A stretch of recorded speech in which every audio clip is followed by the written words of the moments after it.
Paanong hindi tataas ang boses ko? Paulit-ulit ka kasi. Akala mo palaging kung saan lang ginagastos ang pera na bigay mo. Sige, kung ganyan ka pala, wag mo na lang akong paaralin. Gusto mo bukas wag na akong pumasok eh. Para sa'yo ang ginagawa kong ito. Para magkaroon ka ng magandang kinabukasan. Ayusin niyo kasi.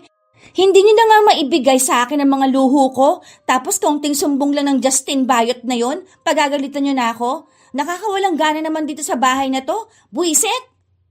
Pangarap ng bawat magulang na maibigay ang mga bagay na gusto ng kanilang anak.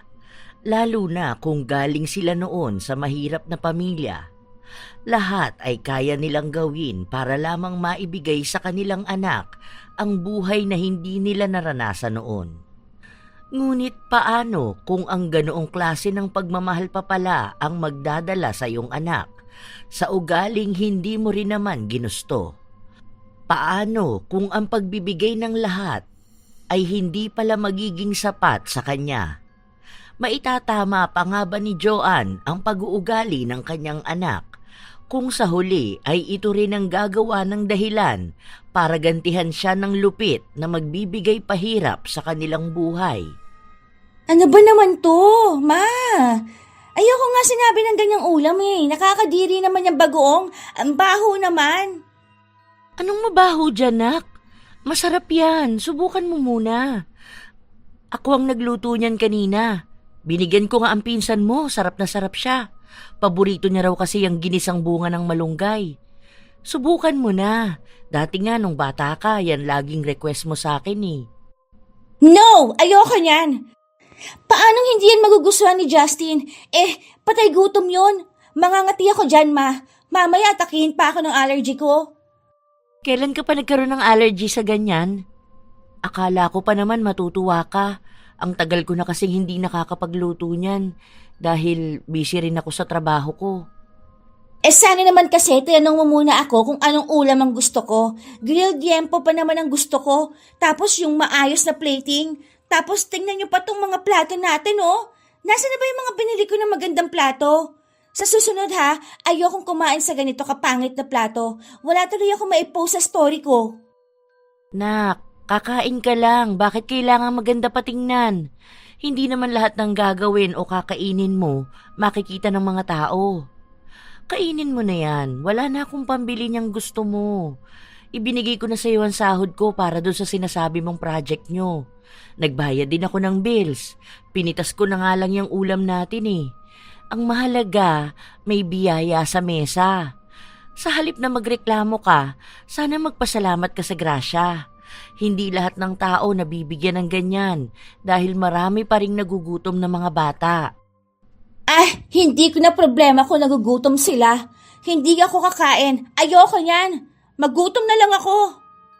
Padabog na tumayo si Ria mula sa kinauupuan niya at tinalikuran ng ina na kumakain. Hindi niya ginalaw ang pagkain na hinain sa kanya. Nakatingin lamang ang kanyang ina habang papasok siya sa kanyang kwarto. Nag-iisang anak lamang si Ria at si Joanne na lamang ang tanging bumubuhay sa kanya. 2 taon na simula nang namatay ang asawa ni Joanne dahil sa sakit sa puso.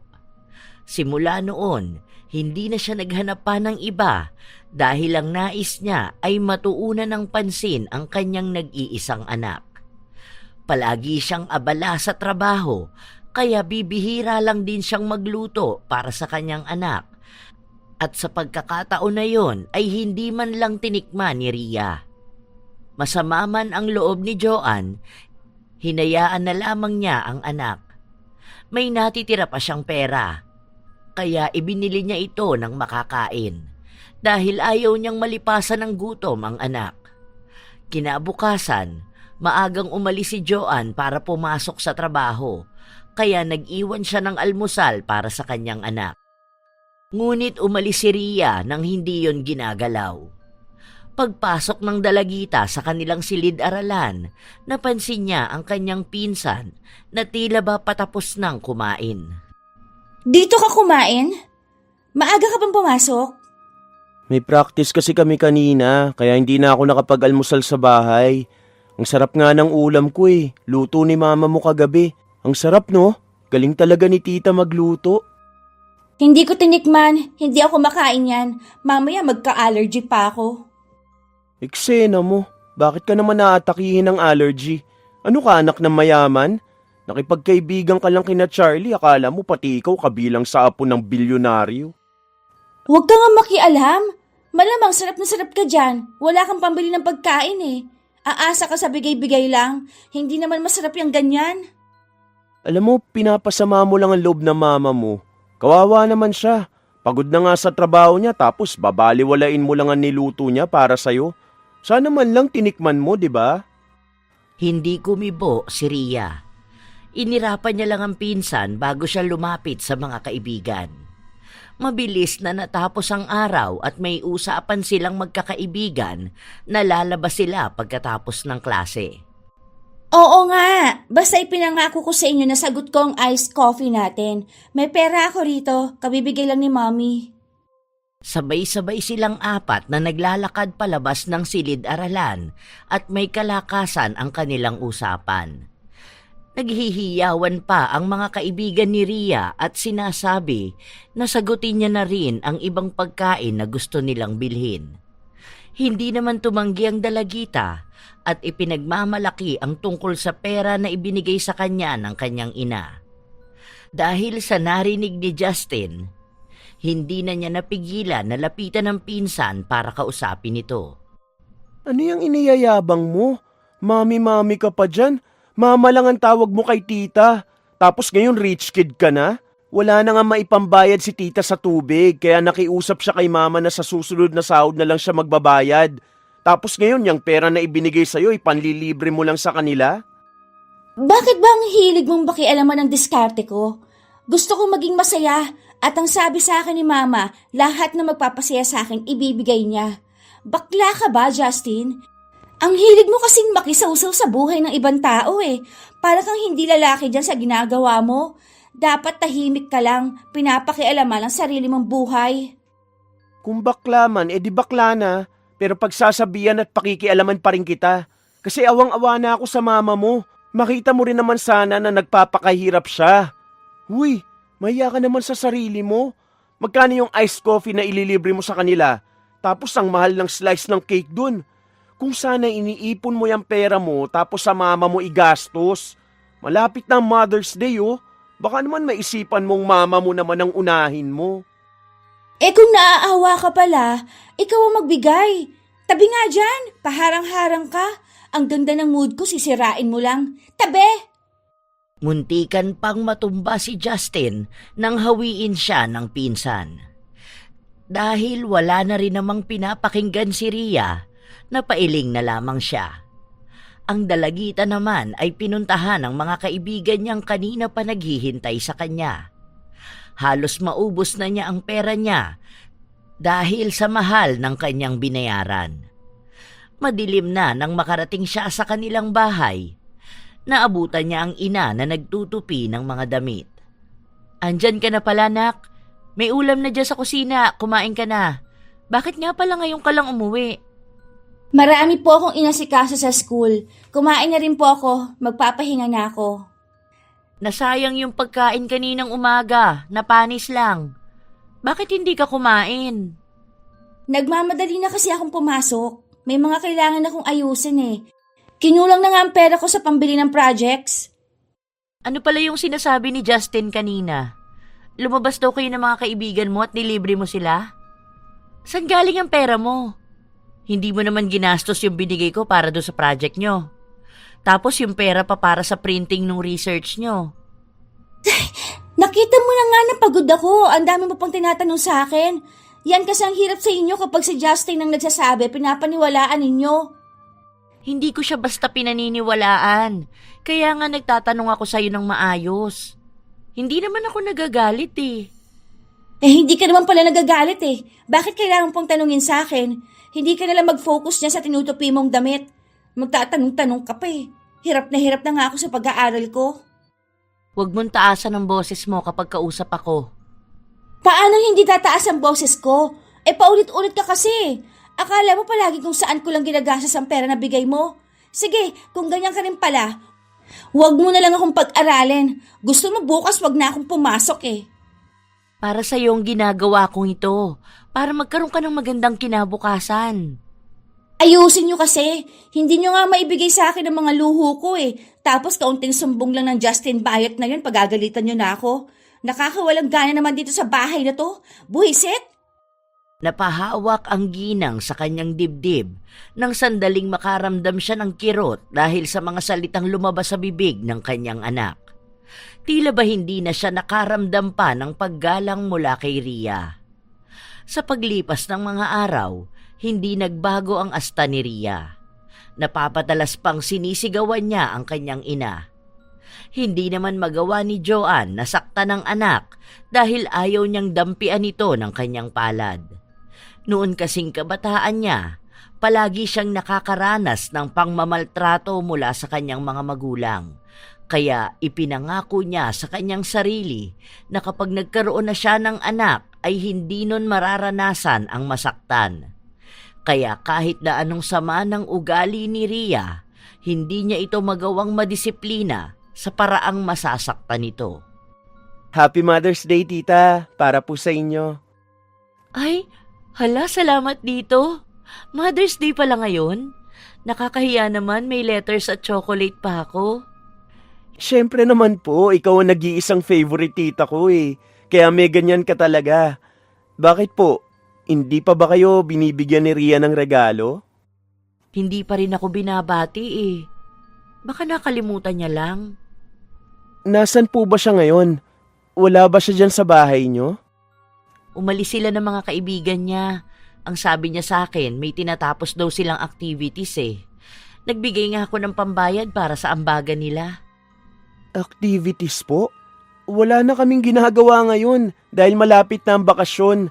Sa May 31 nga po, wala na kaming pasok eh. Baka kasama na naman niya mga kaibigan niya. For sure, gumagastos na naman yun na parang apo ni Henry C. Ganun ba? Eh hindi naman niya sinabi sa akin eh. Tita, bakit kasi hindi nyo disiplinahin yan? Hampasin nyo ng 2x2 para tumino. Biro lang. Pero ipakita nyo sa kanya na ikaw ang nanay niya. Kaya dapat masinusunod ka niya. Kapag ako kasi, hindi naman niya nakikinig sa akin. Ayoko kasing maging mahigpit sa kanya. Gusto ko enjoyin niya yung kabataan niya. Noon kasi ako, hindi talaga ako naging masaya. Gusto ko na maranasan ng anak ko yung mga bagay na hindi ko naranasan noon. Tita, over naman na yan kay Ria. Hindi naman na pang normal na enjoy na buhay teenager yun. Binabastos ka na nun minsan eh. Kung sa nanay ko yan, baka nasampal na yan. Pasalamat siya, hindi niya mama ang mama ko. Baka kaunting taas lang ng boses nun, tanggal na 2 ngipin sa harapan. Naghintay si Joanne hanggang sa makauwi ang kanyang anak. Pagpasok sa bahay, halatang pagod ang dalagita. Ni hindi man lang siya nito binati o kaya'y hinalikan sa pisngi. Naghihintay siya na kahit saglit ay marinig mula sa kanyang anak ang salitang Happy Mother's Day. Ngunit simula nang pumasok si Ria sa kwarto, hindi na siya lumabas pa. Sobrang sama ng nararamdaman ni Joanne hanggang sa kinabukasan, bit-bit pa rin niya ang sama ng loob. Wala siyang pasok sa trabaho at ganon din ang kanyang anak. Good morning, Nak. Tara, kain na tayo. Nagluto na ako ng ulam natin. Hindi na po, Ma. Aalis ako ngayon. Pupunta ako sa bahay ng kaibigan ko, birthday kasi ng mama niya. Ngayon na ba? Hanggang anong oras ka? Baka gabi na ako umuwi. Doon na muna ako tatambay. Ang init kasi sa bahay. Doon may aircon sila. Ganun ba? Ayaw mo bang sumama sa akin magpunta sa mall? Labas lang tayo saglit. Ngayon na lang ulit ako nagkaroon ng oras eh. Baka naman mamaya pa ang birthday party ng nanay ng kaibigan mo. Mamaya pa nga pong gabi yun. Pero gusto ko muna tumambay sa kanila. Kayo na lang maglakad-lakad sa mall. O kaya isama niyo si Justin. Wala akong oras. Hindi na kumibo pa si Joanne. Nakatingin lamang siya habang nag-aayos ang kanyang anak. Kahit na hindi niya sabihin, naghihintay pa rin siyang batiin ito, ngunit bigo siyang marinig mula sa kanyang anak ang kahapon niya pang hinihintay. Aalis na ako, pahingin pera. Pera? Kabibigay ko lang sa'yo kahapon Kailangan mo ba ng pamasahe? Bibili ako ng panregalo ko. Nakakaya naman kung pupunta ako doon tapos wala man lang akong dala. May nakita ako sa mall kahapon, nasa 2K siguro yun. Pahingin na lang ako para makaalis na rin ako. Wala akong pera Siguro naman pwede na kahit batiin mo na lang siya. Kahapon nga Mother's Day, wala naman akong nakuha sa'yo. Nagtatampo nga ako dahil kahit batiin mo man lang ako, hindi mo nagawa. Tapos yung nanay ng kaibigan mo, pinagkakaabalahan mo pa. Ano ba naman yan? Magdadrama ka pa ba? Ang tanda mo na para dyan. Kung Mother's Day kahapon, edi Happy Mother's Day. Nasaan ang pera? Akin na, kailangan ko magbigay ng regalo. Magmumukha naman akong tanga doon kung wala man lang ako mayaabot. Ang mura na nga ng 2K na regalo, no? Dadramahan mo pa ako Hindi na umapila pa si Joanne. Naglabas siya ng pera at ibinigay sa kanyang anak. Hindi niya namalayan na tumulo na pala ang kanyang luha habang nakikita na naglalakad palayo ang dalagita. Tila ba hindi niya kayang bitbitin ang sama ng loob na nararamdaman niya. Para bang pakiramdam niya ay wala siyang halaga para kay Rhea. Ngunit sa halip na magtanim ng hinanakit, mas inunawa niya ang anak. Habang lumilipas ang mga araw, ganun pa rin ang nagiging asta ni Rhea. Nagiging mas masama pa ang kanyang ugali na hindi rin nagugustuhan ng kanyang pinsan. Mag-usap nga muna tayo. Ano bang problema mo, ha? Alam mong aalis kami ngayon tapos gusto mo akong kausapin? Tungkulin naman ba santo? Tungkol lang naman to dyan sa ugali mo. Napakasama mo namang anak, Rhea. Ano bang ginawa ko? Isa pa, paano mo masasabi na sobrang sama akong anak? Ikaw bang magulang ko? Mama ko nga hindi nagreklamo sa akin Ayun na nga Yan mismo ang problema. Hindi ka kasi pinagsasabihan ng mama mo kaya ang akala mo lahat ng ginagawa mo ayos lang. Rhea, matanda ka naman na siguro para malaman mo kung tama ba yung inaasta mo o hindi. May utak ka naman sana kaso hindi mo ginagamit. Ang kapal naman ng mukha mo para pagsalitaan ako ng ganyan. Mas makapal ang mukha mo para tratuhin ang ganyan ng mama mo. Alam mo ba na nagpunta siya sa bahay noong nakaraan? Umiiyak siya habang kausap ang mama ko. Kinu-question niya ang pagiging magulang niya sa'yo dahil hindi niya alam kung ano ba ang pagkakamaling nagawa niya para maging ganyan ka. Ako na ang naaawa sa kanya kaya ako na ang kakausap sa'yo. Talagang gumawa pa ng eksena matanda na yun. Kakausapin ko yan mamaya sa bahay. Nakita mo na? Ganyan kasama ang ugali mo. Nanay mo yun tapos ganyan ka magsalita sa kanya? Problema namin to, kaya huwag kang makialam. Hindi na hinintay pa ni Rhea na makapagsalita ang kanyang pinsan. Umalis na siya sa harapan nito. Ang dapat na gala nila ay hindi na natuloy dahil galit na umuwi ang dalagita. Nais niyang makausap ang kanyang ina dahil pakiramdam niya ay napahiya siya sa mga salitang sinabi sa kanya ni Justin. Joanne! Joanne, nasaan ka, ha? Nakakabwisit naman. Sinipa ni Rhea ang pinto ng kwarto ng ina. Nakatayo na si Joanne, pabukas na sana siya ng pinto, ngunit nagulat siya dahil sa ginawa ng kanyang anak. Ano bang nangyayari sa'yo, nak? Nakakabigla ka naman dyan. Alam mo ba ang ginawa sa akin ni Justin sa school? Pinahiya niya ako dahil sa kadramahan mo sa buhay. Nakakainis naman Bakit kasi pumunta ka pa sa kanila para lang umiyak? Ano bang sinasabi mo? Papansin ka kasi masyado. Akala mo palagi kang inaapi. Nakakabwisit na yung ganyang ugali. Hindi ka agad nagsalita si Joanne. Sinubukan niya munang pakalmahin ang kanyang sarili para hindi lumabas ang luha na namumuo sa kanyang mga mata. Sa susunod, huwag kang magsumbong dun sa ate mo. Wala naman silang alam Pakialamera pa naman yan si Justin. Tapos sa school niya pa talaga sasabihin. Gusto niya yung napapahiya ako sa mga kaibigan ko Palibasa, wala nakikipagkaibigan sa kanya. Bakla kasi siya. Anak, bakit ba ganyan ka makipag-usap sa akin? Nanay mo pa rin ako. Hindi ako barkada mo lang. Hindi kami ganyang pinalaki ng mga magulang namin. Wala akong pakialam kung paano ka pinalaki ng mga magulang mo. Ang sa akin lang, wag mo naman ipaalam sa iba nangyayari sa pamilya natin. Alam mo ba na masama yung ginagawa mong ganyan? Sumasagot ka at nagmamataas ka sa magulang mo. Masama! Masama! Ang masama yan, sinisiraan mo ako sa lahat. Buwisit naman buhay to. Hindi na nga ako mabigyan ng masaya at maayos sa buhay pag bumukain pa ako masama sa ibang tao. Alam mo naman na ginagawa ko ang lahat para sa'yo, nak. Nahihirapan din naman ako. Pero ayokong sumuko dahil ipinangako ko na hindi mo mararanasan ang hirap na pinagdaanan ko nung bata pa ako. Gusto kong ibigay sa'yo ang mga bagay na hindi na ibigay sa akin ng mga magulang ko noon. Kahit mahirap, unti-unti ko namang nagagawa yun. Nagagawa mo ba? Hindi naman, di ba? Wala ka na ibibigay sa akin, palaging kulang. Sana hindi na lang kita naging mama. Baka sana mas masaya ako ngayon. Matapos yung sabihin ni Ria, agad na rin siyang umalis at iniwan ang kanyang ina na nakakaramdam ng panlulumo. Hindi na kinaya ng ginang ang mga salitang sinabi sa kanya ng kanyang anak. Paanong lumabas sa bibig ni Ria ang mga salita na yun na parabang wala nga siyang kwentang ina? Labis na dinamdam ni Joanne ang mga salita na yun.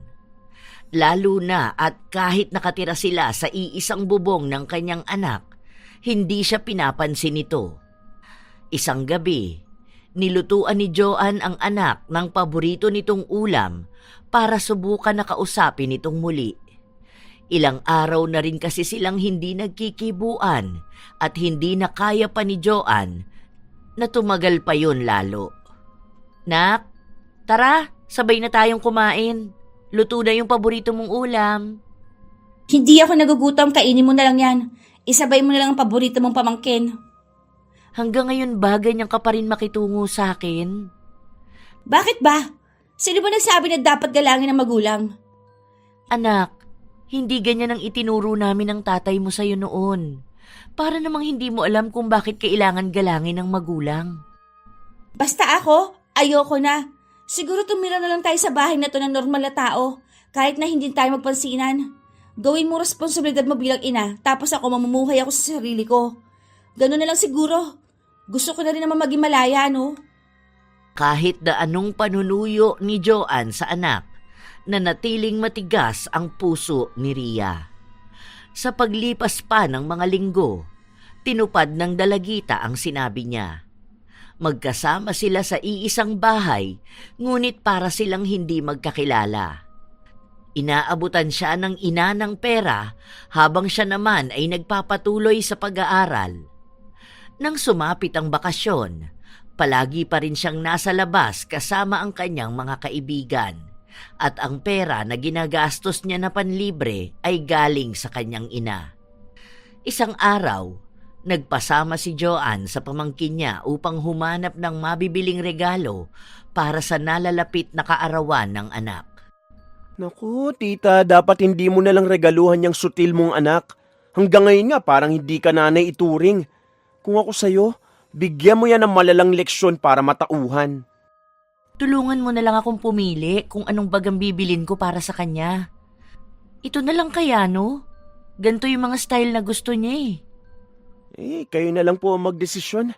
Kasi kung desisyon ko ang susundin nyo, kahit magkano hindi yan makakakuha ng pera sa akin. Ganyan ba namang ugali ang pinapakita? Walang utang na loob. Naging sarado ang tenga ni Joanne sa mga salitang sinasabi sa kanya ng pamangkin. Gusto niyang bigyan ng espesyal ang kanyang anak dahil yon ang muling magiging dahilan niya para muli niyang maayos ang relasyon na meron sila ni Ria. Habang namimili ang ginang, napansin ni Justin ang isang pamilyar na mukha. May mga kasama itong kaibigan na may bitbit ng mga mamahaling pinamili. Oh, nandito rin pala ang rich kid mong anak, tita. Ayan oh, may hawak pang kape na mamahalin. Wow, angas talaga eh. Hayaan mo na lang muna siya. Masaya siya dyan Masaya ba yan? Oo, masaya siya sa ganyan. Pero kayo po, masaya ba kayo? Basta magkaayos lang ulit kami, masaya na ako. Saka minsan niya lang naman mararanasan yan. Ayan na naman po tayo sa hindi nyo naranasan noon. Naku naman, mahirap din po makipagtalo sa inyo eh. Hindi rin po kayo nakikinig. Natawa na lamang ang ginang.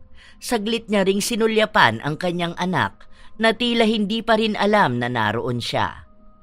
Kinuha ni Joanne ang bag na may paboritong kulay ng anak. Baka sa kanyang muka ang tuwa dahil alam niyang magiging masaya ang kanyang anak sa bagong bag na yon.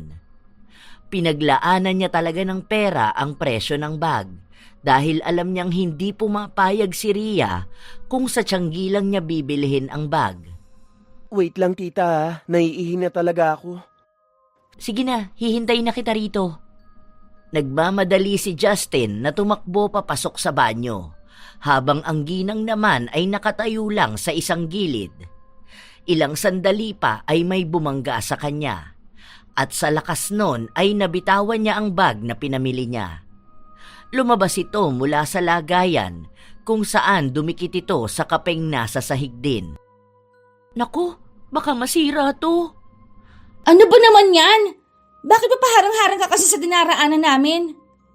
Agad na napatingin ang ginang sa nagsalita. Hindi niya napansin kanina na anak niya pala ito. Sa susunod kapag alam mo may dadaan, ikaw ang umiwas. Anak, alam mo naman na hindi ako nakatingin. Napatingin ang mga kaibigan ni Ria sa kanya at nagtanong kung yun ba ang kanyang ina. Dahil ni minsan ay hindi pa nila nakita ang itsura ng nanay ng dalagita. Dahil ang alam nila na kwento ay nasa ibang bansa ito. Kahit pasabihin sa kanila ni Justin na hindi totoo ang pinagsasasabi niya, mas pinaniniwalaan pa rin siya ng kanyang mga kaibigan. No! Yak! Hindi ko magiging mami ang mukhang pulubi na yan, ano? Hindi magsusuot ng basahan ng mami ko, no? Nasa abroad ang mami ko. Ewan ko dyan, hindi ko nga yan kilala eh. Hindi nakaimik si Joanne. Ang alam niya lang ay nakaramdam siya ng sakit sa kanyang dibdib. Lalo na at hindi lamang siya itinanggi ng kanyang anak. Kinutya pa siya nito sa harapan ng kanyang mga kaibigan. Ilang sandali pa, bago sila umalis ay lumabas na rin si Justin. Sabi na, ikaw nga yan. Doon pa lang sa loob ng banyo, rinig ko ng pagpapanggap mo. Justin, hayaan mo na muna. Tara na, umalis na tayo. Ako na lang ang kakausap sa kanya sa bahay. Ay, no tita. Dapat alam niya ang lugar niya. Hindi yung ganyan siya makitungo sa nanay na bumubuhay sa kanya. Ang kapal na mukha eh. Feeling rich kid ni hindi nga kayang buhayin ng sarili. Baka mas mukha pa yung pulubi kapag hindi mo yan inalagaan. Bakas ang halong pangungutya at pagkagulat sa mukha ng mga kaibigan ni Ria. Dahil dito ay mas lalo siyang nakaramdam ng galit at inis sa kanyang pinsan. Nagsalita ang isa niyang kaibigan at tinanong kung yun ba talaga ang kanyang ina. Hindi nga, di ba? Nagpapaniwala kayo sa bayot na yan ni hindi ko nga rin yan kamag-anak? Ay well, hindi ko rin gusto maging kamag-anak ang bastos na anak na gaya mo. Nanay niya yan. As in yan ang babaeng nagluwal sa kanya. Bumubuhay sa kanya, nagbibigay ng pera na ipanlilibre niya sa inyo. Tama na yung pagpapaniwala nyo na mayaman yan. Girls, una pa lang alam naman na ninyong dukha lang yan. Hindi ka pa talaga titigil, ha? Talagang pinapahiya ninyo ako rito? Ikaw, Joanne, bakit hindi mo pigilan itong pamangkin mong baliw? Talaga ba? Joanne? Tinawag mong Joanne lang ang nanay mo? Kung hindi nga naman talaga grabing sagad ang kabastusan mo. Tama na yan, huwag na kayong magtalo. Nakakahiya sa kanila. Tara na Justin, umuwi na tayo.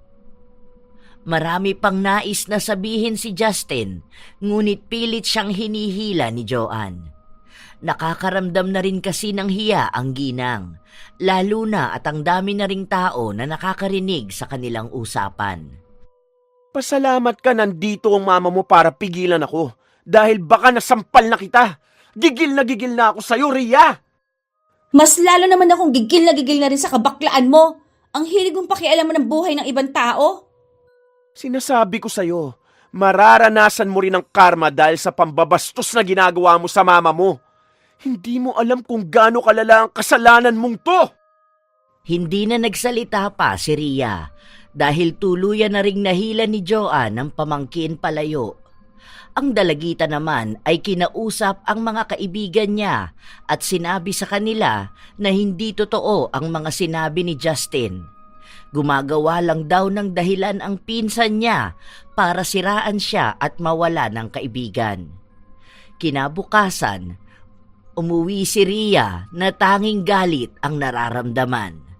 Nakitulog siya sa bahay ng kanyang kaibigan at inaakala na baka pagising niya ay maayos na ang lahat. Ngunit mas lalo lang lumala nang marinig niya ang mga kaibigan niyang nag-uusap tungkol sa kanya. Pagkapasok niya sa kanilang bahay, naabutan niya ang ina na nag-aayos ng mga dekorasyon. Ano yung ginagawa mo? Ah, para sa birthday mo. Magluluto na ako mamaya tapos yung mga pinsan mo pupunta rito. Alisin mo yan. Hindi ko birthday ngayon. Ayoko niyan. Ang pangit. Ayaw mo ba ng design? Pink pa naman to, oh. Paborito mong kulay. Ano ba ang gusto mo para maayos ko agad? Ano ang gusto ko? Ang gusto ko, umalis ka na sa buhay ko. Kung may isa man akong hiling ngayong birthday ko, yun na yung lumayo na sa puder mo. Maglaho ka na ng tuluyan sa buhay ko. Habang isinisigaw ni Rhea ang mga salita na yon, sinisira niya rin ang mga dekorasyon na ginawa ng kanyang ina. Patuloy siyang nagwawala sa loob ng bahay at halos isumpa na ang kanyang ina. Matapos niyang gawin yon ay lumabas ulit siya upang umalis. Hindi niya nais na ipagdiwang ang kanyang kaarawan na ganun lamang. Naiinggit siya sa kung paano magdiwang ang mga kaibigan niya. Habang naglalakad palayo ang dalagita, doon niya naman nasa lubong ang kanyang pinsan. Ay naku, isa pa to. Nagpakita na naman sa akin. Nagtangka siya na iwasan si Justin, ngunit kusa siyang nilapitan nito. Upang masigurado na hindi siya makakaalis, hinawakan siya nito sa braso. Ano na naman bang kailangan mo sa akin? Bitiwan mo nga ako. Gusto ko umalis at makasama mga kaibigan ko. Sana talaga hindi na lang ako umuwi eh. Alam mo ba na may hinanda sa'yo ang mama mo?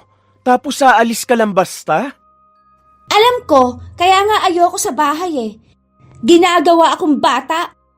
Ayoko ng ganong birthday party. Gusto ko yung maganda and grande, masaya. At pwede kong papuntahin ang mga kaibigan ko nang hindi ako napapahiya. At talagang mas inuna mo pang iisipin ng ibang tao kaysa sa mararamdaman ng mama mo? Baliw ka na nga talaga, Rhea. Masyadong mataas ang ambisyon mo sa buhay. Nawawala ka na sa linya. Wala kang pakialam ha. Yon ang gusto ko. Hindi ko kasalanan na mababa lang ang pangarap mo sa buhay. Basta ako, ayoko ng ganyan. Pinaghirapan ng mama mo yun. Hindi mo man lang makita. Ganyan na nalaso ng utak mo. Dapat lang na ibigay niya sa akin yun dahil magulang siya. Ipinanganak niya ako sa mundong to para maging responsibilidad niya. Kasalanan niya kung hindi ako maging masaya. Dahil bakit hindi niya kayang ibigay ang gusto ko? Tigilan mo na nga ako, Justin. Kung gusto mo, ikaw ang sumama sa kanya dun sa bahay. Kunin mo na lang ang birthday ko para ikaw ang mag-celebrate sa cheap na party na yon. Hinila ni Rhea ang kanyang braso palayo sa kanyang pinsan. Matapos nun ay agad niya itong itinulak na siyang naging dahilan upang matumba ito sa lupa. Sa ginagawa mong yan, malaking karma ang babalik sa'yo. Hindi ako ang dapat na makarma dahil wala naman ako masamang ginagawa. Hindi na naghintay pa ang dalaga na magsalita ang kanyang pinsan. Agad na rin siyang umalis at nagtungo sa bahay ng isa niyang kaibigan. Ngunit hindi rin siya nagtagal doon dahil may importanteng lakad ang pamilya ng kanyang kaibigan. Naiwan siyang mag-isa habang naglalakad sa kung saan-saan. Buwisit! Buwisit talaga! Bakit ba sa daming mamalasin sa buhay ako pa? Napalakas ang pagsipa ni Rhea sa plastik na bote at tumama ito sa likuran ng isang matandang babae. Hindi siya humingi ng tawad. Tiningnan niya lang ito. Sa pagtatangka niyang umalis, Napukaw ang atensyon niya sa nakalatag na misteryoso at kakaibang gamit sa isang lumang lamesa. Binibenta mo ba yan? Ano ba yan? Lumakad palapit ang dalaga dahil pakiramdam niya ay hinihila siya ng kakaibang mahika para lumapit. Hindi naman din siya pinalayo ng matandang babae. Ipinaliwanag sa kanya kung ano ang ginagawa niya at para saan ang mga nakakatakot na manikang nakalapag doon. Mangkukulam ka? Totoong mangkukulam? Kung may gusto akong ipakulam, gagawin mo? Sinabi ng matandang babae na isulat lamang niya ang buong pangalan ng taong ipapakulam niya. Hindi nagdalawang isip ang dalagita na isulat ang buong pangalan ng kanyang ina. Gusto niyang subukan kung totoo nga ang kulam. Iniisip niya rin na maaaring makatulong ito sa kanya para maging malaya na sa poder ng ina. Iniisip niya rin na pagganti ito dahil sa pamamahiya na ginawa sa kanya. Nais niya sanang idamay ang pinsang si Justin, ngunit sinabi ng mangkukulam na isang pangalan lamang ang kailangan niyang gawin. Matapos ang pagritual na ginawa ng matandang babae, umalis na rin kaagad ang dalagita. Madilim na ang kalangitan nang umuwi siya sa kanila. Naabutan niya ang handa na iniluto ng kanyang ina. Tila ba hindi ito nagalaw? May regalo rin na nakatabi sa isang gilid, ngunit hindi niya ito kinuha. Kinaumagahan, nagising si Ria na tila ba may kung anong tumutusok sa kanyang puson. Sobrang sakit nun na hindi niya napigilan ang sarili na mapasigaw. Ah! Sobrang sakit! Hindi ko na to kaya! Natataranta ang kanyang ina na pinuntahan siya sa kanyang kwarto, habang nakabaluktot siya at nakahawak sa kanyang puson. Kahit na anong sigaw ang gawin niya, hindi naiibsan ang sakit. Sa halip ay mas lalo lang lumalala. Anong nangyayari sa iyo, anak? Anong nararamdaman mo? Naku po, ano ba to? Sobrang sakit ng puson ko. Humihilap siya na parang may lumalakad na kung ano. Aray ko! Dahan-dahan ka lang. Magpunta tayo sa ospital. Baka kung ano na nangyayari sa'yo. Naku, sana naman walang masamang ibig sabihin to, anak ko. Nagmamadali silang magpunta sa ospital. Nang makarating sila ay sumunod naman din si Justin para matulungan ang tiyahin. Iniisip niya kasi na baka mataranta si Joanne kung sakali man na may malaman sa kalagayan ng anak nito. Kumalma ka na lang po muna, tita. Wala pong masamang mangyayari kay Ria. Kinakabahan ako. Baka may sakit na ang anak ko. Wag naman sana. May history kasi ng kanser ang lahi namin, lalo na sa ganyang edad sa kanya. Paano kung sa kanya napunta ang kanser sa matres? Ganon din ang nangyari sa akin. Dahilan kaya hindi na ako nagkaroon pa ng anak. Kaya nga, himala na lang na ibinigay pa sa akin si Ria. Sana naman walang mangyaring masama. Wala po yan, tita. Baka po kasi malala lang ang mens niya. Ganyan po ba siya kapag malapit na siya magkaroon? Hindi naman ganyan ang nangyayari sa kanya. Normal lang. Isa pa, malayo pa naman ang menstrual cycle niya eh. Sa 25 pa yun. Anong petsa pa lang naman ngayon eh. Hindi naman din siya nade-delay kahit na minsan. Wala lang po yan. Hintayin na lang natin ang sasabihin ng doktor. Ilang sandali lang din ang hinintay nila nang lumabas ang doktor. Sinabi sa kanila na wala namang nakita sa mga test na ginawa sa dalagita. Pero inoobserbahan pa nila ang maaaring susunod na kalagayan ni Ria. Nang matapos ang maghapon, wala namang nangyaring kakaiba. Nawala rin ang sakit ng puso ng dalagita, kaya nagpasya na silang umuwi. Baka naman nabuntis ka na, Ria. Sumakit lang ang puson ko. Di ba andun ka naman nung sinabi na negative ako sa pregnancy test? Kaya paano ako mabubuntis? Eksena ka na namang bading ka eh, no? Mamaya magpalabas ka na naman ng chismis na buntis ako. Huwag ka naman ganyan magsalita sa pinsan mo, nak. Siya ang sumama at tumulong sa akin sa ospital kanina. Tapos ngayon, siya rin ang tutulong na mag-alaga sa'yo, lalo na at may trabaho ako. Hindi ko naman maatim na iwan ka lang dito mag-isa. Ayos na nga ako, di ba? Magaling na ako. Kaya bakit kailangan ko pa ng bantay? Kaya ko ng sarili ko rito sa bahay. Kaya ko na nga rin gumala. Makinig ka na lang muna. Magaling lang yung puson mo ngayon dahil sa gamot. Paano kung mamaya o kaya bukas bumalik na naman yung pamimilipit mo? Pumirmi ka naman kasi sa bahay nyo. Hindi ka na halos umuwi rito. Sana naman kahit na minsan, pakinggan mo ang sinasabi ng mama mo. Sip-sip at papansin ka na naman. Basta, ayoko nang kasama rito sa bahay. Lalo na kung ang bayot na katulad mo lang din. Nagmamatigas pa rin ang dalagita kahit na anong pakiusap sa kanya ng kanyang ina na manatili na lang muna sa bahay, hindi siya nakinig. Dahil kinabukasan, mas maaga pa siyang umalis sa kanyang ina para puntahan ang mga kaibigan niya. May usapan sila na kakain sila sa labas. Habang nasa loob sila ng isang mamahaling kapihan, Ang baho naman. Ano bang amoy yun? Nakakasuka. Kadiri naman. hindi na napigilan pa ng dalagita na tumakbo papunta sa banyo upang sumuka.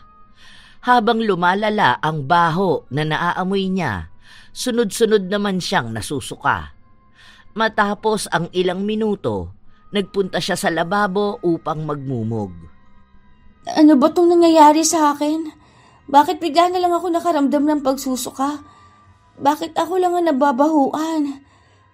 Teka, bakit gumagalaw tong tiyan ko? Parang sumisikip ang suot kong pants. Napatingin ang dalagita sa kanyang tiyan. Napansin niya sa kanyang hapit na damit ang pag-umbok nito. Hindi siya makapaniwala kung paanong tila ba biglaan ang naging paglobo nito. Kanina lang pag-alis niya, hindi ganon kalaki ang kanyang tiyan. Hindi pa naman siya kumakain. Hindi to pwede. Ano ba nangyayari sa akin? Sinubukan niyang tingnan ang sarili sa salamin. Halata ang umbok ng kanyang tiyan nang hawakan niya yon. Pansin niya rin na para bang may sumisipa mula sa loob nun. Para siyang 2 buwan ng buntis. Dahil sa takot niya, nagmamadali siyang umuwi. Hindi na niya nagawa pang magpaalam sa kanyang mga kaibigan. Pag-uwi sa bahay, dumiretso kaagad siya sa kwarto upang tingnan ang kanyang sarili. Hinubad niya ang pang-itaas niyang damit at tumingin sa salamin. Bumungad sa kanya ang umbok niyang tiyan. Paano ako mabubuntis? Wala naman akong boyfriend. Hindi ako nadali kahit isang beses. Kahapon, nasa ospital ako kahit ganito kalaki ang tiyan ko. Negative ako sa pregnancy test. Ano nangyayari sa akin? Kung buntis man ako, hindi magiging ganito kabilis ang paglaki ng tiyan ko. Pansin ni Rhea ang mga ugat na nasa tiyan niya, na mas lalo niyang ikinatatakot. Malapit na ang kanilang pasukan. Hindi niya alam kung hanggang kailan niya ito maitatago sa kanyang ina. Kung tunay man na buntis siya, nais niyang ipalaglag ang bata. Hindi siya handa sa responsibilidad, lalo na at maging ang sarili niya ay hindi niya kayang buhayin. Sa paglipas ng mga araw, nanatili sa loob ng bahay si Rhea.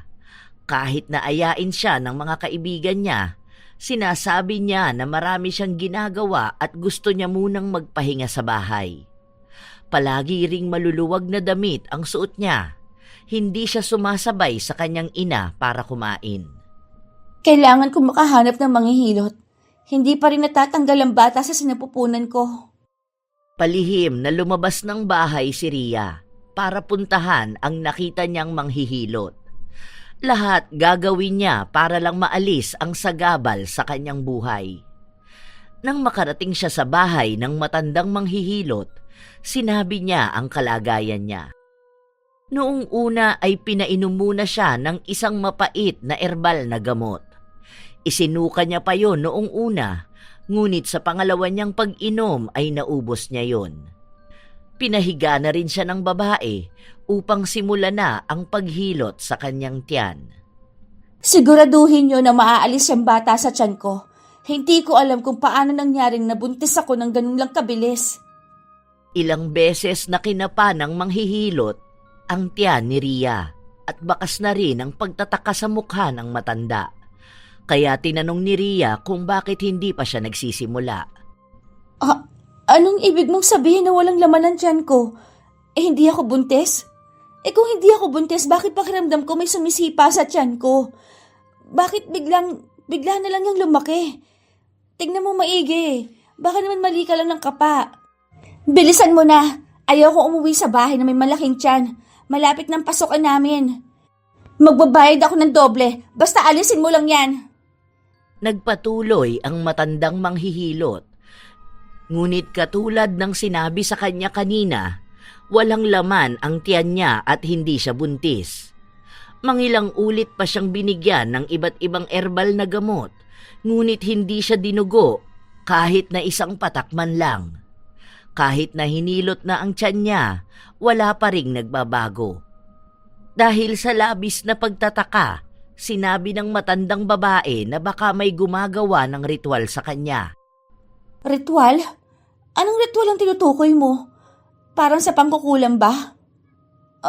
May nakausap akong matandang mangkukulam, pero hindi ako ang dapat na kulamin niya. Ano ba naman to? Kailangan ko siya makausap. Sa pagtatangka na lumabas ng dalagita, nakita niya ang pinsan na nasa tapat ng pintuan. Nakatayo lang ito roon na mukhang kanina pa naririnig ang nangyayari sa loob. Ayaw pa niya sana itong pansinin, ngunit hinarangan ni Justin ang dadaanan niya. Bumaba ang tingin ni Justin sa tiyan ni Ria at kahit na anong pilit na itago yon ng dalagita, ay halata na ito masyado. Nagpunta ka rito para magpalaglag? Buntis ka talaga? Ano bang ginagawa mo rito? Sa sobrang tsismoso mo, talagang nagawa mo pa akong sundan dito, ano? Huwag kang nga makialam. Tumabi ka dyan, may kailangan akong puntahan. Hoy, babae ka. Tigilan mo na yung pinaggagagawa mo. Kung hindi mo yan sasabihin sa mama mo, ako na magsasabi sa kanya. Saka paano ang bilis naman lumaki ng tiyan mo? Para ka ng manganganak niya na. Hindi ako buntis kahit tanungin mo pang nanghilot ng tiyan ko. Walang laman na bata. Dahil kung tunay na buntis ako, dapat kanina pa nalaglag to. Kaso wala nga siya makapa eh. Mukhang inisahan ako na mangkukulam na yon. Mangkukulam? Anong sinasabi mo? Huwag mo nang alamin. Tabi dyan. Dumulas pa si Justin matapos na itulak ng pinsan ang kamay niyang nakaharang sa pinto. Ang dalagita naman ay nagmamadali na magpunta sa kung saan niya nakita ang lokasyon ng mangkukulam. Ngunit wala na ito roon. Nagtanong din siya sa ibang mga kalapit na tindahan, baka nakita nila ang matandang babae. Pero sinabi lang sa kanya na hindi nila alam ang tinutukoy ni Ria. Imposible to. Tandang-tanda kong nandito siya eh. Pinasulat niya pa sa akin ang pangalan ng ipakukulam ko, pero bakit sa akin napunta? Buwisit naman, ang malas ng buhay ko. Dapat si Joanne to eh. Hindi ako. Ang sakit na tiyan ko. Aray! Bakit mas lumalaki pa to lalo? Nabibigatan na si Ria sa kanyang tiyan. Hindi na normal ang naging laki nito. Pumutok na ang kanyang suot na damit. Dahil sa kahihiyan na nararamdaman, umuwi na lang ang dalagita. Sa paglalakad niya ay nasa lubong niya pa ang kaibigan niya at nagtanong kung anong nangyayari sa kanya. Ngunit hindi niya ito sinagot. Pagkauwi niya sa bahay, naabutan niya ang pinsan na kausap ang kanyang ina. Diyos ko po, anong nangyayari sa iyo, anak? Bakit naman lumaki ng ganyan ang tiyan mo? Kasalanan mo tong lahat. Sa'yo dapat mapupunta pero hindi ko alam kung bakit sa akin. Ikaw kasi. Anong kasalanan ni tita sa nangyayari sa'yo? Mukhang ikaw pa nga ang dapat na magpaliwanag kung bakit ka lumapit sa mangkukulam. Mangkukulam? Anong sinasabi ng pinsan mo? Ano, Ria? Hanggang ngayon ba naman hindi mo pa rin aaminin kung anong ginawa mo? Nakausap ko ang manghihilot kanina at sinabi niya sa akin na kakaibang kalagayan mo. Maaring dahil yan sa kulam. Yun na nga! Mukhang kayo ang nagpakulam sa akin. Kumalma ka na muna, anak. Umupo ka na dyan. Mamaya lang pupunta tayo sa ospital. Ay nako, lalong lumalaki ang tiyan mo. Parang puputok na yan ah.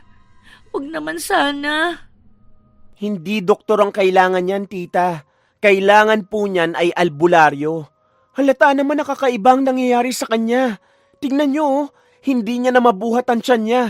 Ayan kasi, sa kasamaan ng ugali niya, kinakarma na siya. Ikaw ba naman namurahin mo magulang mo? Hindi ka babawian ng karma? Hindi ka naman nakakatulong sa amin eh. Hindi ako kinakarma. May kagagawan kayo rito. Baka pinakulam niyo ako. Ikaw, Joanne, siguro binabawian mo ako, no? Gusto mo ako mapahamak lalo. Ano sa tingin mo ngayon, ha? Masaya ka na ba? Wala akong ginagawa sa'yo, anak. Alam mong hindi ko kayang makitang nahihirapan ka ng ganyan. Hintayin mong umepekto rin sa'yo ang pinagawa ko. Buisit! Babawian talaga kita. Ikaw rin, Justin. Humanda ka. Ikaw nang isusunod ko. Ah, so ginawa mo talaga yun. Pinapakula mo ang sarili mong ina? Ibang ka na talaga, Ria. Ang kapal na mukha mo. Sobra! Kaya deserve na deserve mo yan nangyayari sa'yo. Tita, kung ako sa'yo, hayaan mo na yung anak mo. Huwag mo yang alagaan. Ewan ko na lang kung hindi siya lamunin ng sarili niyang kasamaan. Grabe! Nagkaroon ng pagtatalo sa pagitan ng magpinsan, ngunit sa tuwing idadamay ni Ria ang kanyang ina, doon siya nakakaramdam ng hapdi sa kanyang tiyan. Parang may kung anong laman sa loob na nagbibigay ng sakit sa kanyang kalamnan. Mabilis din siyang nanghihina dahil sa bigat na kanyang nararamdaman. Sa paglipas ng mga araw, walang nagbago sa kalagayan ni Ria. Hindi na rin niya magawang makatayo dahil kumikirot ang kanyang tiyan na parang sa maling galaw niya ay puputok ito. Hindi pa rin ba matatapos ang paghihirap ko? Pagod na ako. Ang hirap ng nararamdaman ko. Maghanap na kayo ng gagamot sa akin. May kinakausap na akong albularyo. Baka mamaya pumunta na yun dito. Ano nangyari doon sa may pinuntahan ninyo ni Justin? Ang tagal niyo doon tapos wala man lang siya nagawa para magamot ako? Akala ko ba ang sabi ninyo magaling na albularyo ang dinayo ninyo? Nakausap na namin siya. Ginawa na niya ang lahat ng paraan. Pero ang sabi niya, kakaiba ang kalagayan mo. Dahil sa sitwasyon mo, ikaw mismo nagpakulam sa sarili mo. Tanga ba siya? Bakit ko na may papakulam ang sarili ko? May matinubang tao na hayaang pahirapan ang sarili niya? Buwisit naman, mga baliw na albularyo yata yung nilalapitan ninyo eh. Baka kasi tama naman sila. Hindi ka nila magagamot kung ganyan ang ugali na meron ka. Hanggang ngayong naghihirap ka na, ang sama pa rin ang ugali mo. Isa pa, ikaw naman ang lumapit sa mangkukulam eh. Ang kaso, baka napansin niya na ikaw naman talaga ang masamang tao. Kaya sa'yo napunta. Huwag kang magreklamo kung mas deserving kang makulam. Tama na yan, Justin. Huwag mong pagsalitaan ng ganyan ng anak ko. Awang-awa na ako sa kanya. Tingnan mo oh, sobrang laki na ng tiyan niya tapos parang puputok na ang mga ugat niya. Hanggang ngayon, wala pa ring may kayang alisin ang sumpa. Real talk lang, tita. Hindi talaga maaalis ang sumpa kung ugali na mismo ng anak mo ang kasumpa-sumpa. Imagine, sa dami ng ipapakulam, ikaw pang napili niya? Wala kang alam sa mga nangyayari at sa mga desisyon ko. May alam ako sa kasamaan ng ugali mo. Baka kailangan mo lang talagang pagdusahan yan ngayon para malaman mo ang pagkakamali mo. Ang pangit ng ugali mo, bagay sa karma. Sa inis ni Justin ay lumabas na siya ng kwarto. Naiwan ang mag-ina kung saan bakas ang galit sa mukha ng dalagita.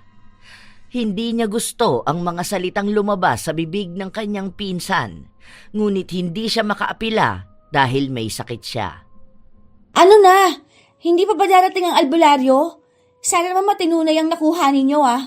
Pumili ka naman nung alam mong makakatulong sa akin. Ginagawa ko naman ang lahat ng paraan eh. Hindi ko talaga alam kung bakit hindi nila matalo ang sumpa na napunta sa'yo.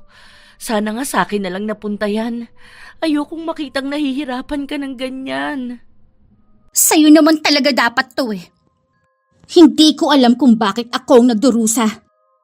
Hindi man aminin ni Joan, ramdam niya ang kirot sa kanyang puso, lalo na at paulit-ulit na pinapaalala sa kanya ng kanyang anak na dapat siya ang maghirap.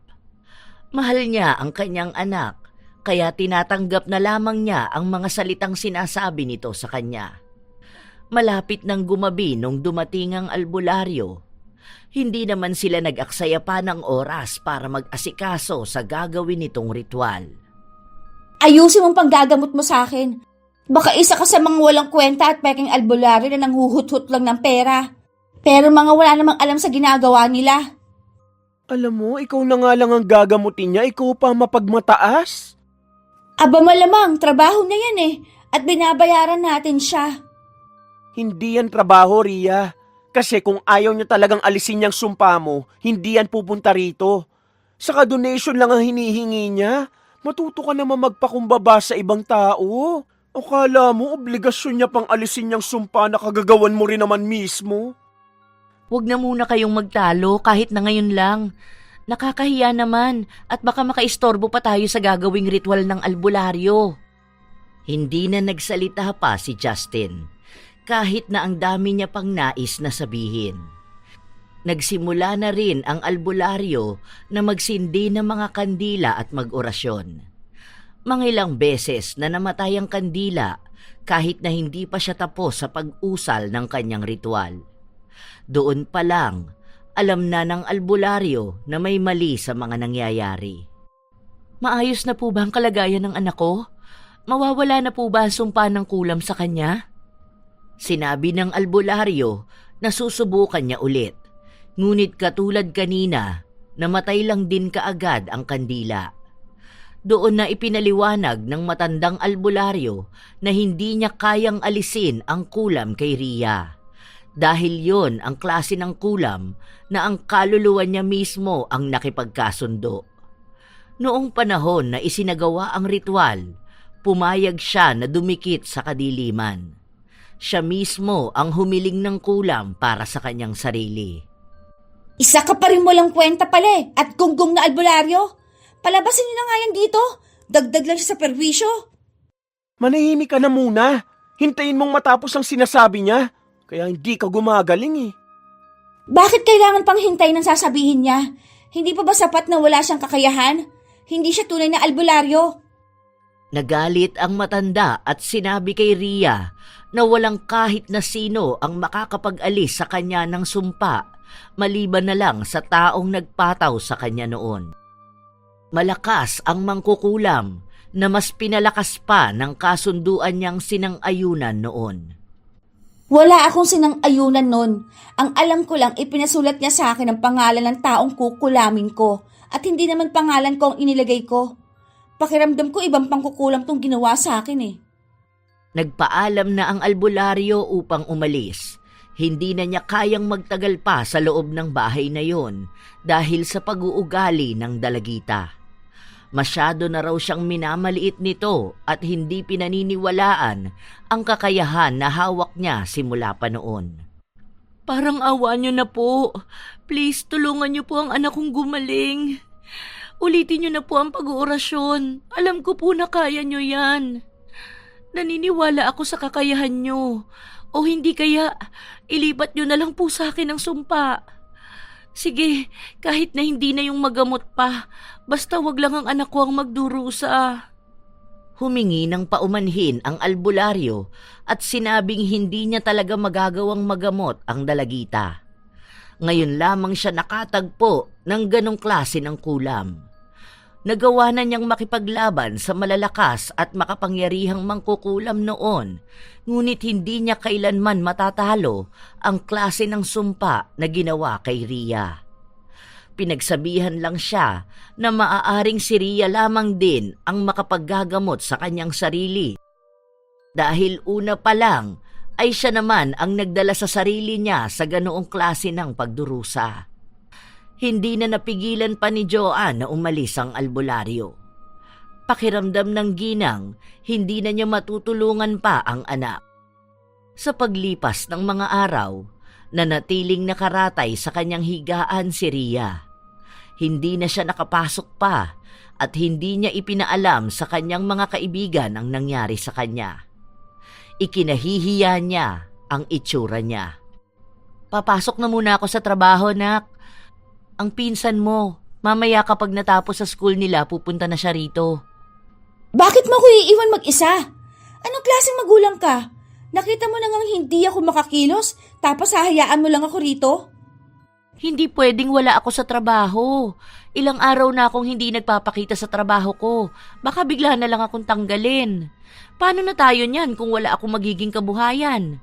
Kahit nagustuhin ko man na magstay sa bahay at alagaan ka, mamamatay naman tayo sa kahirapan. Walang tutulong sa atin. Nakakainis talaga. Kung pwede lang sana itong mailipat sa'yo, kung ikaw sana nagkasakit, mas magiging madali lang sa akin na abandonahin ka. Tapos ako na lang ang bahala sa sarili ko. Kaso baliktad eh.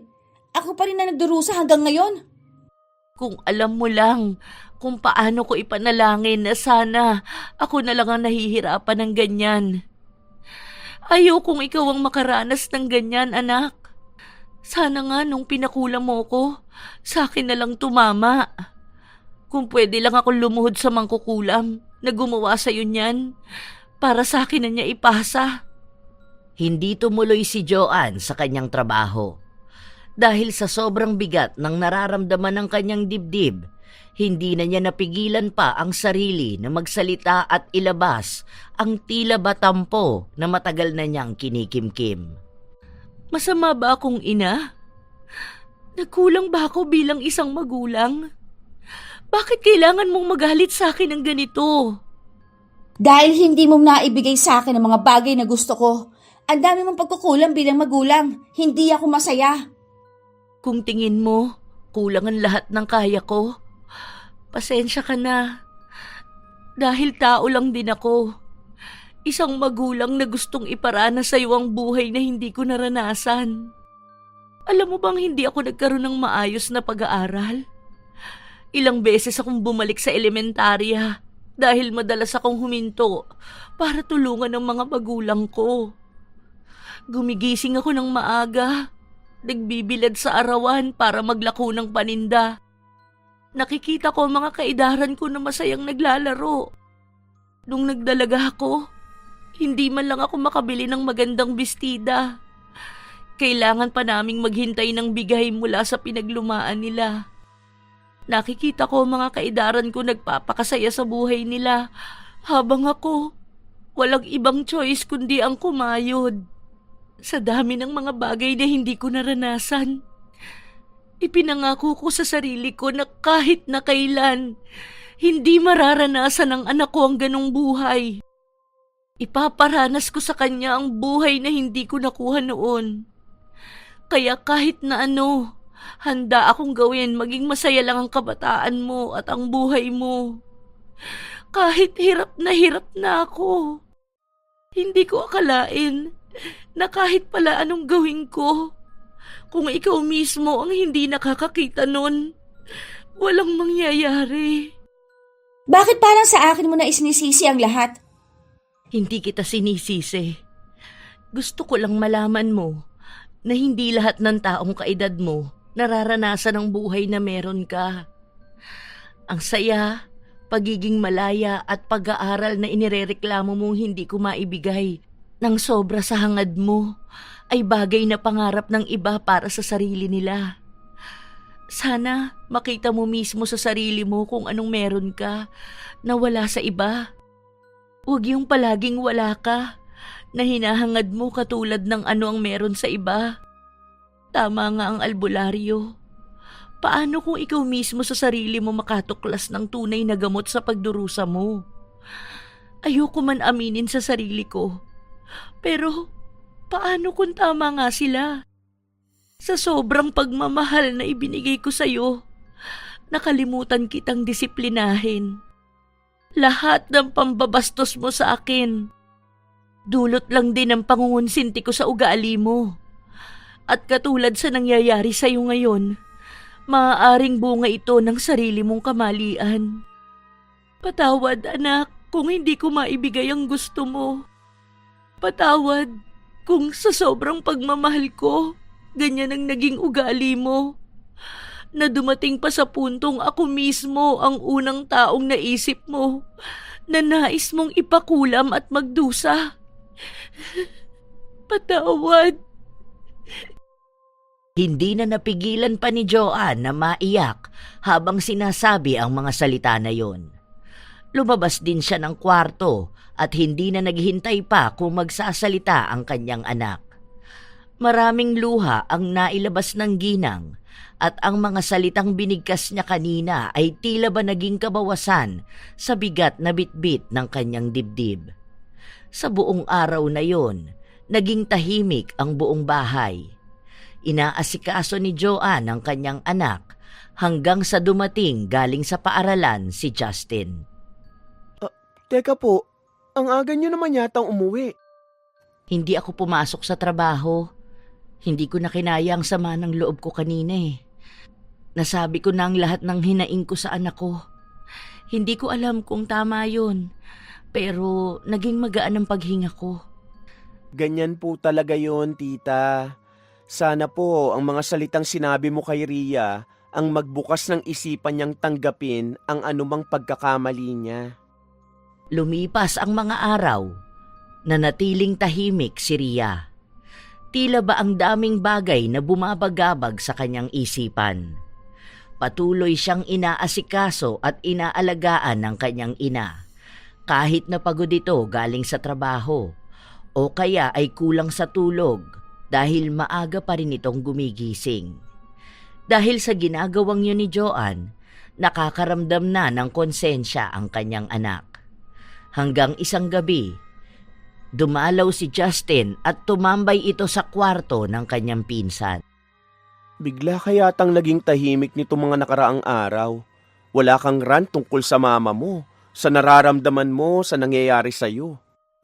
Hindi pa pwede maging tahimik lang? Ang hirap na kaya ng kalagayan ko. Ang laki na ng tiyan ko. Ang bigat. Hirap na ako. Para akong buntis na hindi mapaanak. Ganun ang nararamdaman ko araw-araw. Ang sakit. Ang hirap. Para kang buntis, no? Paano kung ganyan din ang nararamdaman ng mga totoong buntis? Ang hirap ng pagbuhay ng bata sa sinapupunan nila. Ang hirap sa pagkilos. Ang pagbitaw sa mga bagay na meron sila para tuunan ng pansin ang nasa sinapupunan nila. Paano kung ganyan din sila mahirapan sa'yo? Ang mama mo ganyan din nung pinagbubuntis ka. Hindi ba ang hirap? Pero alam mo kung ano sa tingin kong masaya doon? Ang bumubuhay ka ng bata sa sarili mong katawan. Ang sabi sa akin ni mama, na sa kanya lang nalaman ang ibig sabihin ng buhay noong siya na mismo nagbibigay nun sa batang pinagbubuntis niya. Ano namang drama yan? Tingin mo ba, madadala mo pa ako sa ganyan? Wala na akong pakialam kung madadala ka ba sa mga sinasabi ko. Basta ako, inilalabas ko lang kung anong nasa utak ko. Ganyan ang paghihirap ng isang ina. At masigit pa dyan nung lumabas na ang bata at pinapalaki niya na. Ibibigay ng isang inang lahat ng kaya niya. Sinisikap ng mga ina na iparamdam sa anak nila ang pagmamahal na hihigit sa anumang pamantayan ng pagmamahal. Tapos lalaking walang modo, lalaking palasagot, at higit sa lahat, lalaki ang anak na yon para kamuhian lang ang pagmamahal na ibinigay niya. Wala na masasakit pa ron, Rhea. Wala nang masihigit pa sa sakit na malaman mong mismong anak mo ang magpapakulam sa'yo at hinihiling na sana ikaw na lang ang magdusa. Babae ka rin. Magiging ina ka sa hinaharap. Siguro naman minsan hindi mo pangangarapin na magkaroon ng anak na gaya mo. Kaya ngayon pa lang, sana maisip mo na yon, na baka ayan ang nararanasan mo para malaman mo kung paano naghirap ang nanay mo para sa'yo. At kahit na anong sama ng loob niya, mas nangingibabaw pa rin ang pagiging ina sa kanya. Maging anak ka naman. Anak na nakikita ang halaga at paghihirap ng magulang. Naging malaki ang epekto ng mga salitang sinabi ni Justin sa kanyang pinsan. Noong gabi na yon ay tila ba bumalik sa isipan ni Ria ang lahat ng ginawa ng kanyang ina simula pa noong bata siya. Kung paano siya alagaan ito at iparana sa kanya ang buhay na gusto niya. Lahat ng hiling niya, kahit na nahihirapan ng ina, ginagawaan nito ng paraan. Hanggang sa unti-unti siyang lumaki, naging mas mataas ang paghangad niya ng mga bagay na hindi naman mahalaga. Nang magkaroon siya ng mga kaibigan na nagmula sa marangyang buhay, doon na rin nagsimulang magbago ang pananaw niya sa lahat. Sa magulang niya isinisi ang mga bagay na hindi niya makuha kaagad. Ngunit napagtanto niya rin na tama ang kanyang ina. May mga taong pinapangarap ang buhay na meron siya. Hindi lahat ng bata ay may inang maaruga katulad ng kanyang ina. Hindi lahat ng tao ay may pamilya na kinabilangan niya. Hindi niya nakita ang bagay na meron siya dahil sa pagtanaw niya mula sa mga bagay na malayong maging kanya. Nabuhay siya sa ideya na kahit na anong gawin niya, hindi siya kagagalitan ng ina. Mag-isa lamang si Ria sa loob ng kwarto habang iniisip niya ang mga bagay-bagay sa buhay niya. Marami nga akong pagkakamali. Tama nga siguro si Justin. Ako nadala sa sarili ko sa sitwasyon na meron ako ngayon. Mali ako. At ako lang din ang may kakayahang baguhin ang lahat. Sa akin nagsimula ang sumpa. Ako ang tumawag nito. Sa akin ito ipinataw. Isang malaking pagkakamali na lumapit ako sa itim na kapangyarihan. At mas lalong malaking pagkakamali na ipinagkaluno ko si Mama. Para lang sa kalayaang alam kong hindi ko rin naman kaya mag-isa. May mababago pa kaya sa buhay ko? Gusto kong gumaling. Gusto kong makabawi. Humanap ng pagkakataon ng dalaga para makahingi ng tawad sa kanyang ina. Habang pinaliliguan siya nito, yon ang naisip niyang tamang sandali. Pupunasan ko na tong tiyan mo. Sabihin mo lang kapag masakit ha. Dadahan-dahanin ko lang. Sige lang po, Ma. Maraming salamat. Sandaling natigilan ang ginang. Hindi siya nagkakamali ng dinig. Ngunit kailan nga ba huling beses na nagpasalamat ang kanyang anak sa mga bagay na ginawa niya? Nagulat po ba kayo? Patawarin niyo po ako, Ma, sa mga bagay na nagawa kong masama. Ang dami ninyong sinakripisyo para sa akin. Ang mga bagay na dapat ay ibinibigay niyo sa sarili niyo, ibinibigay niyo pa sa akin. Patawarin niyo po ako dahil hindi ko malang na-appreciate ang mga bagay na yun. Mas inuna ko pa ang ibang tao na wala namang naging ambag sa buhay ko. Inakala ko na ang pagmamahal nila ay kayang tumbasan ang pagmamahal ninyo para sa akin. Patawad, Ma. Patawad po. Hindi na napigilan ng dalagita na maiyak. Naibuhos na niya ang lahat ng luha at ganon din ang kanyang ina. Kay tagal na naghintay si Joanne na marinig yon mula sa kanyang anak at ramdam niya naman ang pagsisisi rito. Sorry talaga, Ma. Lalo na ang naisipan kong ipakulam kayo. Patawarin ninyo ako. Ngayon ko napagtanto na hindi ko po pala talaga kaya mabuhay na wala ka. Nagkamali ako. Ang hirap maging isang ina. Ang hirap ng mga pinagdadaanan mo. Hindi mo deserve ang magkaroon ng swail na anak na gaya ko. Huwag ka nang masyadong umiyak, anak ko. Hindi kailanman magbabago ang katotohanan na mahal kita at kilala kita. Alam kong dumaan ka lang sa pagsubok para sa ikatatatag mo. Pinatawad na kita dahil mahal na mahal kita. Iisa na lang ang hiling ko. Yun ay ang maging maayos ka na. Ayoko nakikita kang naghihirap ng ganyan. Nang mailabas na ni Ria ang lahat ng pagsisisi niya at paghingi ng tawad sa ina, ipinangako niya na sa oras na maging maayos na siya ay babawi siya sa lahat ng kanyang pagkukulang. Humingi rin siya ng tawad sa kanyang pinsan dahil isa rin ito sa taong kinagalitan niya at kamuntikan na niyang kulamin. Malaki rin ang pasasalamat niya kay Justin dahil isa rin ito sa tumulong sa kanya at ang taong palaging nariyan para sa kanyang ina.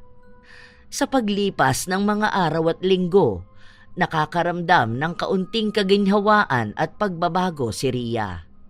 Hindi niya alam kung saan yun nagsimula o kung paano nangyari, pero sa mga sumunod na buwan ay unti-unti na rin siyang nakaramdam ng ginhawa. Bumalik sa dati ang kanyang tiyan, nawala ang tila basanggol na nasa loob ng kanyang sinapupunan. Sexy ka na ulit. Flat na ang tiyan. Kasya na ulit sa iyo ang uniform mo, nak. Sa susunod na pasukan, pwede ka na ulit mag-aral. Sa ngayon, magbawi ka muna sa sarili mo para maging malakas ka. Ganoon po pala ang pakiramdam na makalaya sa sumpa. Pero sa totoo lang, pakiramdam ko tuloy ina ako na nawalan ng anak. Dahil kahit na parte lang ng sumpa ang tila bata sa tiyan ko, nagkaroon kami ng ugnayan. Ito nga marahil ang pakiramdam ng isang ina. Pero sa ngayon, iisa lang muna ang gusto kong magawa. Ang makabawi sa'yo, ma. Ipaparamdam ko po sa'yo kung gaano kakahalaga sa akin. At ibibigay ko rin sa inyo ang buhay na deserve ninyo. Mahal na mahal ko po kayo, ma. Mahigpit na yakap ang ibinigay ni Rhea sa kanyang ina. Wala nang mas hihigit pang bagay ang makapagpapagaan sa kalooban ng isang ina, kundi ang malaman na nagiging maayos na ang kalagayan ng kanyang anak. Unti-unti na nitong nakikita ang tunay na kahulugan ng buhay. Hindi na nawala pa sa isipan ni Rhea ang pangako niya sa kanyang ina. Ang dati niyang pagsama sa kanyang mga kaibigan, inilaan na lamang niya ang oras na yon para makasama ang kanyang ina. Nagkakaroon na sila ng mas maraming oras para mas makilala pa ang isa't isa. Noon kasi, halos nakatira lamang sila sa iisang bubong bilang magkakilala at hindi bilang mag-ina. Marami man ang pinagdaanan nila, mga pagsubok at sumpa na nagbigay aral sa isang anak sa mundong kanyang ginagalawan, walang mas hihigit pa sa pagmamahal ng isang ina. Hindi ito nasusukat sa kung ano lamang ang kaya niyang ibigay dahil lahat ng ina ay handang ialay ang lahat, maibigay lamang ang nararapat para sa anak. At bilang isang anak, napagtanto ni Rhea na mahalaga ang paggalang sa magulang dahil ito ang paraan upang maipakita ng mga anak ang kanilang pasasalamat sa lahat ng sakripisyong kanilang ginawa. Ang mga magulang ang siyang nag-alaga, nagbigay ng pagmamahal at walang sawang paggabay. Doon niya rin napagtantong walang magandang bunga ang pagiging sutil na anak, dahil ang sumpa ay maaaring yumakap sa mga kaluluwang puno ng galit at pighati. Shout out sa ilan sa mga masusugid nating tagapakinig. Mike James Tapak, Sheren Solero Masagka, Roel Mabute, Lance MBB, Monet Rivera, Bernadette Arcalas, Dariel Blan, Gina Veldad, Roshly Del Rosario, Leonisa Cobo, Judy Villanueva, Lovely Rose Roa, Judy Villanueva, Vicky Abut, Crecil Ann Manalo, Alfreda Alano, Lydia Lopez, Ms. Zong 89, Isay DS, at sa lahat ng magigiting nating mga OFW mula sa iba't ibang bahagi ng mundo. Ako ang inyong Lola Telang at aasahan ko kayong muli sa susunod nating kwento. Maraming salamat sa inyong lahat, mga apo.